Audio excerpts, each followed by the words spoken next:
ได้คุยเนาะจากทางผู้รักผู้ใหญ่เนาะเพิ่นได้บอกเนาะว่าถ้าหากเป็นไปได้ก็อยากให้ใส่ซื้อน้องตุกน้ำแบบนั้นนะพี่น้อยตัวเอฟซีได้ทานเพิ่นก็ว่าบ่ใส่ก็ได้บ่จิเด้อว่าซั่นแบ่งเลยว่าซั่น จังว่าเนาะพังเบิ่งเนาะว่าเพิ่นสิเฮ็ดจังใดดีเพิ่นสิแบ่งกันบ่หรือว่าจังใดนี่ก็เฮาเองก็รอลุ้นรอชมเบิ่งไปนํกันกะมื้อนี้เด้อพี่น้องเด้อเนาะกะสิมาแจ้งเนาะกับพิธีคือกันเนาะอีกบ่เฮิงพี่น้องเนาะอีกบ่เฮิงทางบริษัทเองก็สิเข้าไปหาเพิ่นเนาะพร้อมด้วยข่าวดีเนาะข่าวดียังบ่นี่ก็รอลุ้นรอชมไปนํกันเด้อพี่น้องเนาะลองให้กับ FC เพิ่นลุ้นเบิ่งก่อนเนาะ FC เพิ่นลุ้นเบิ่งก่อนสิเป็นข่าวหยังก็ได้เนาะเป็นข่าวเรื่องขึ้นเรื่องศาลเรื่องเงินเรื่องคำอันนี้เขาก็ยังบ่ฮู้ว่าพี่น้องเนาะเป็นจังไดก็รอติดตามรับชมเบิ่งไปนํกันเด้อพอดีว่ามีทางผู้รักผู้ใหญ่ทางบ่จิตเนาะเพิ่นโทรมาเว้ามาว่ากับบ่จิตนั่นนี่สำหรับกงทางเรื่องของทางน้องตุ๊กมีแต่ว่า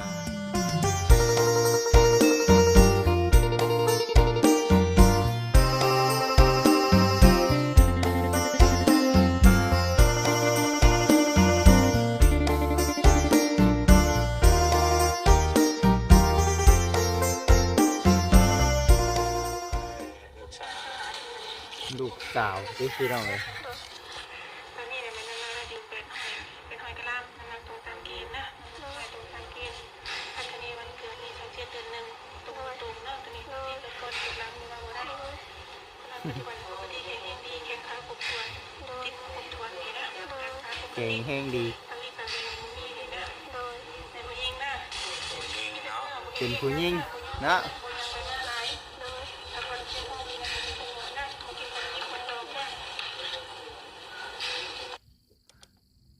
เป็นของร้องพี่น้องเลยเนาะเป็นคลิปเก่าดอกพี่น้องเลยเนาะคลิปเก่าเมื่อวานนี้เนาะวันนี้พี่จิตเองก็บ่ได้เบิ่งฮอดคลิปเนาะเผาพี่น้องเลยเผาน้ำเวียกน้ำงานไปเวียกอยู่ห่างบ่ได้เบิ่งฮอดคลิปหมู่ไปแล้วก็เผามาหยาดเข่าในนาเนาะพอดีมื้อนี้ก็เห็นคลิปเนาะทางบ่แสนเพิ่นไปหาน้องตุ๊กเนาะพาน้องตุ๊กไปกวดว่าซั่นหั่นนะหลายๆท่านเพิ่นก็สิทราบกันดีได้ละเนาะหลายๆท่านเพิ่นก็คือสิได้เบิ่งเนาะในคลิปของทางช่องบ่แสนเนาะช่องทางทีมงานเพิ่นได้ไปหาเนาะจะไปกวดแล้วพี่น้องเอ้ยเนาะก็ฮู้ว่าเป็นผู้หญิงเนาะอันนี้ก็โอ้ดีใจเนาะดีใจนำทางน้องตุ๊กเด้อพี่น้องเด้อเนาะซึ่งในนั้นก็มีผู้หลักผู้ใหญ่เนาะมี FC หลายๆท่านเพิ่นได้คอมเมนต์ให้ความเป็นห่วงเป็นใยเนาะในเรื่องของทางน้องตุ๊กเพิ่นนี้ก็มีหลายๆอย่างคอมเมนต์หลายๆอย่างก็มาฮอดบ่ว่าซั่น16นี่บ่ฮอดนะว่าซั่นคุยกันไปกันบ้างได้พี่น้องเอ้ยเนาะ FC เพิ่นคอมเมนต์เข้ามาแล้วก็โทรถามไทย15ที่ยังเขา16นี่แหละว่าซั่นยังน้อยอยู่กระบาบน้องเพิ่นเนาะกระบาบ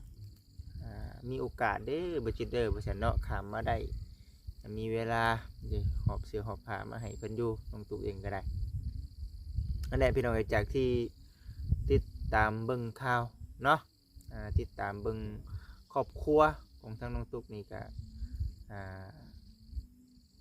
เบิ่งไปเบิ่งมากกับกระบะเพิ่นอยู่เด้อพี่น้องเด้อเนาะเอาก่อนอื่นกัน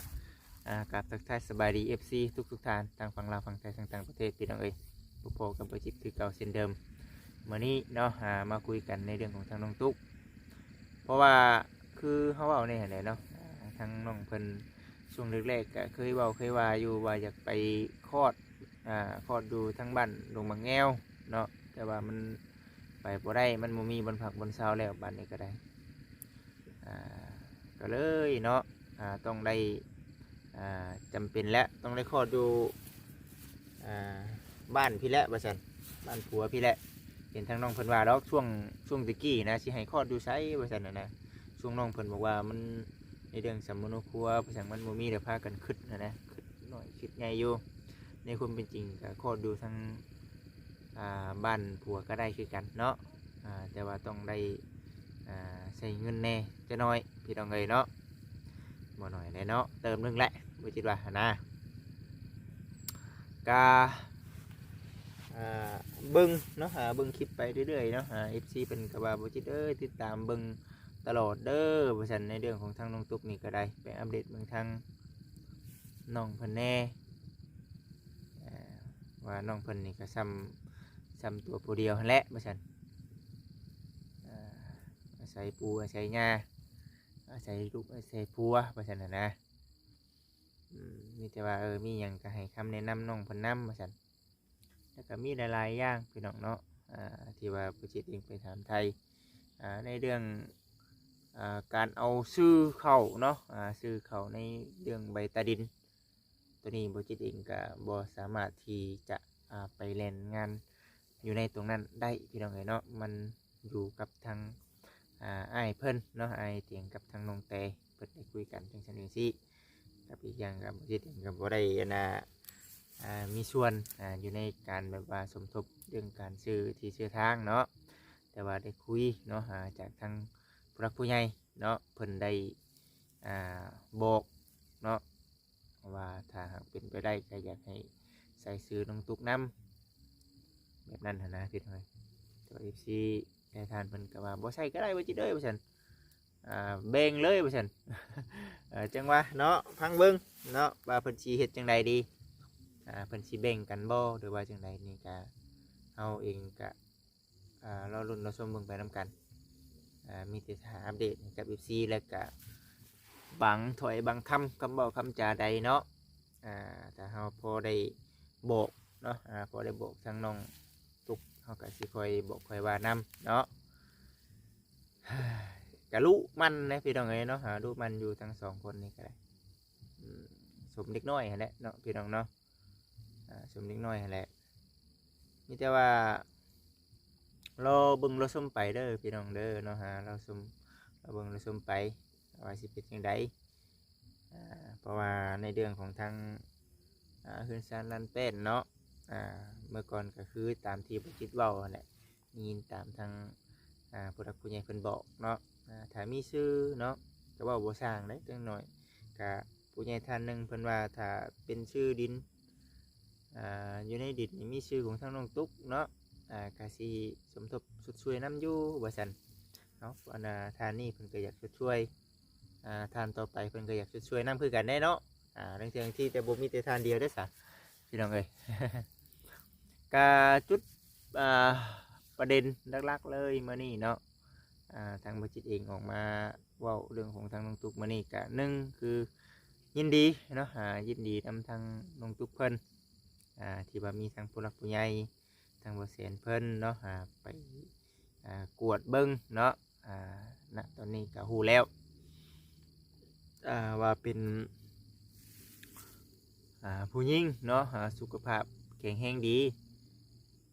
เพียงแต่แม่นี่แหละเนาะยังน้อยๆนึงมีแต่บอกผัวเพิ่นอยู่เนาะพยายามตั้งจิตตั้งใจเด้อบ่ซั่นหาเงินหาคำบำรุงลูกเมียได้บ่ซั่นเราก็เฮ็ดไปซ้ำที่เฮ็ดไรนั่นแหละพี่น้องเอ้ยไปหับจังหับบายอยู่ทางนั้นก็ได้เนาะน้องไซเนาะน้องไซครอบครัวก็มีอยู่แต่ว่าคือเว้าแน่แหละเฮา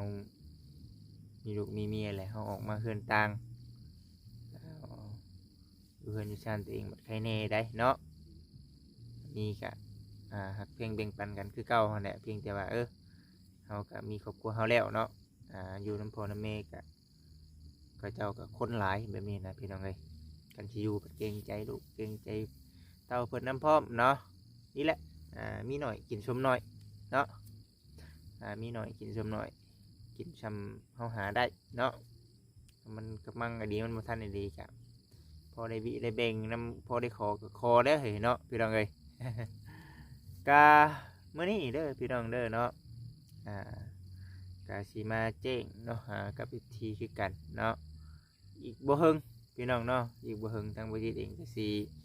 เข้าไปหาเพิ่นเนาะพร้อมด้วยข่าวดีเนาะข่าวดีหยังบ่นี่ก็รอลุ้นรอชมไปนำกันเด้อพี่น้องเนาะลองให้กับ FC เพิ่นลุ้นเบิ่งก่อนเนาะ FC เพิ่นลุ้นเบิ่งก่อนสิเป็นข่าวหยังก็ได้เนาะเป็นข่าวเรื่องคืนเรื่องซานเรื่องเงินเรื่องคำอันนี้เขาก็ยังบ่ฮู้ว่าพี่น้องเนาะเป็นจังไดก็รอติดตามรับชมเบิ่งไปนำกันเด้อพอดีว่ามีทางผู้รักผู้ใหญ่ทางบ่จิตเนาะเป็นโทรมาบอกมาว่ากับบ่จิตในนั้นในนี้สำหรับของทางเรื่องของทางน้องตุ๊กมีแต่ว่ารอถ่าฮอดมือเนาะรอถ่าฮอดมือบ่จิตเองสิไปหาทางน้องตุ๊กเพิ่นแม่ปุ้งน้อยเพิ่นนั่นแหละพี่น้องเอ้ย เนาะก็พอดีเลยแหละว่าฉันพอดีถึกช่วงเนาะคนเข่าถึกช่วงคนเข่ากับสิคนเข่าก้อนพี่น้องเลยเนาะเข่าหน้าที่ทางบจิตเอง ให้ทางไม่เท่าเพิ่นเนาะหาคนมาอยู่ทางบ้านปลาไหลให้แหละมาเกี่ยวมื้อนั้นแล้วภายในมื้อเดียวแต่ยังบ่ได้ขุดเลยพี่น้องเด้อเนาะบ่อยู่ยังบ่แล้วอยู่เนาะพอดีว่าหาคนมาเกี่ยวจนได้เอาทัวร์เบิดแล้วบัดอยู่ในช่วงตอนแรงเนาะกำลังสิพาคนงานเกี่ยวเขาเมื่อส่งบ้านส่งเพื่อนผัดพาลมฝนตกมาโอ้ยพี่น้องเอ้ยเปียกเบิดเขาลอยน้ำเนาะเขาใหม่ลอยน้ำมันก็สิหอมอยู่บ่นี่ก็ได้ว่าฉันนะเมื่อวานนี่ญาติมันเนาะญาติกู้เมื่อวานนี่พี่น้องเอ้ยญาติกู้ประมาณได้5 เที่ยวนี่แหละวิจิตหามีแต่หาบด้วยนานี่มันรถไถลงมาฮอดประมาณหาเที่ยวฝนตกกระนำเข้ามาอีกเนาะพนเขาที่ว่ามัดนะเปียกเนาะจมน้ำตะพื้